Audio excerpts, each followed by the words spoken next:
Hey everyone, and welcome back to the channel. Today we're diving into a coin that is absolutely everywhere, yet most people just spend it without a second thought.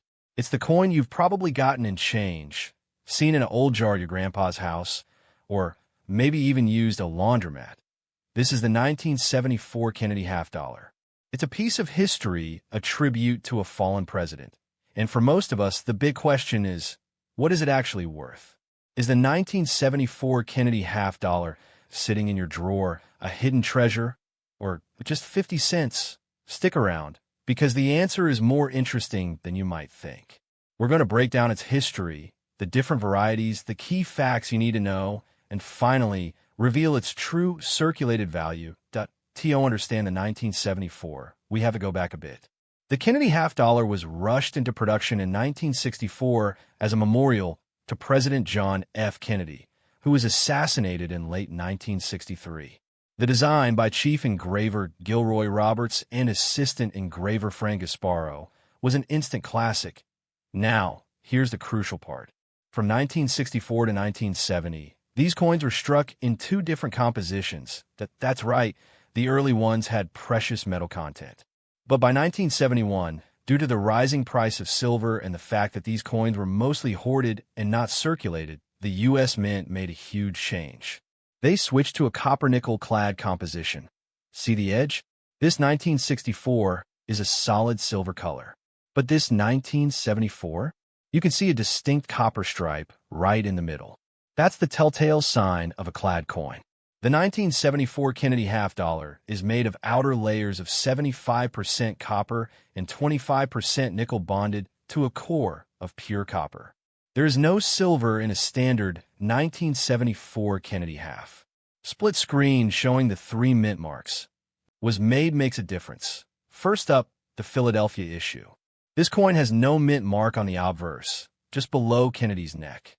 The Philadelphia Mint produced the fewest of the business strike, circulation quality, has in 1974, but few is a relative term.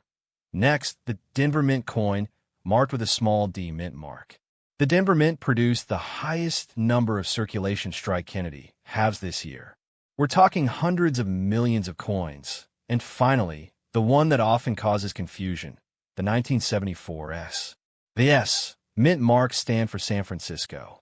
But in 1974, the San Francisco Mint did not produce half dollars for general circulation.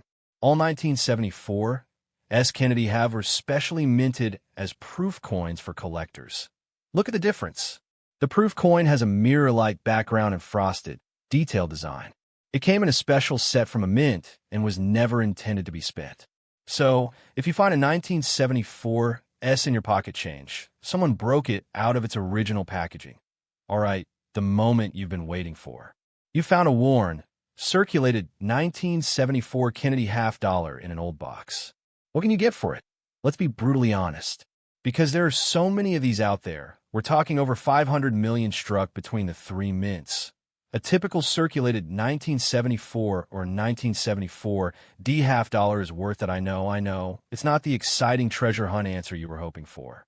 But it's the truth. These coins are extremely common in circulated condition. Banks still get them in rolls, and they are still technically legal tender.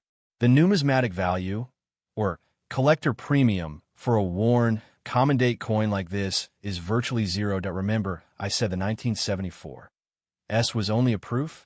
Well, that's not entirely the whole story. In 1974, the U.S. Mint conducted an experimental trial.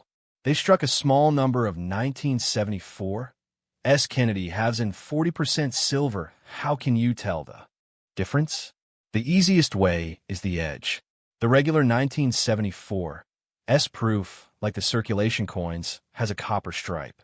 The ultra-rare 1974 S silver proof has a solid, silvery edge with no copper band.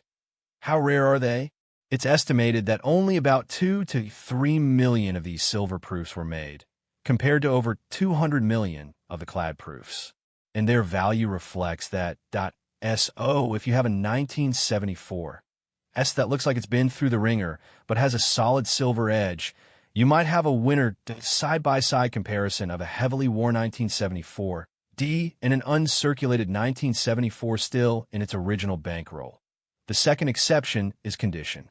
While a worn coin is 50 cents, a coin that has never been circulated, known as an uncirculated or mint state coin, does have a small premium that we're not talking retirement money, but a nice shiny 1974 or 1974 D that looks like it just came from the bank could be worth a few dollars. The value jumps significantly for coins graded MS 65 and above by services like PCGS or NGC. These are coins with exceptional surfaces, full luster, and no contact marks. Finding one in this condition from a circulation roll is like finding a needle in a haystack, but it's possible that so let's do a quick recap. You have a worn 1974 or 1974 D. Asterisk it's worth 50 cents. Spend it, or maybe start a collection jar. They are not rare. You have a worn 1974 S. Asterisk it's a proof coin that someone spent. In worn condition, it's worth about $1 to $3.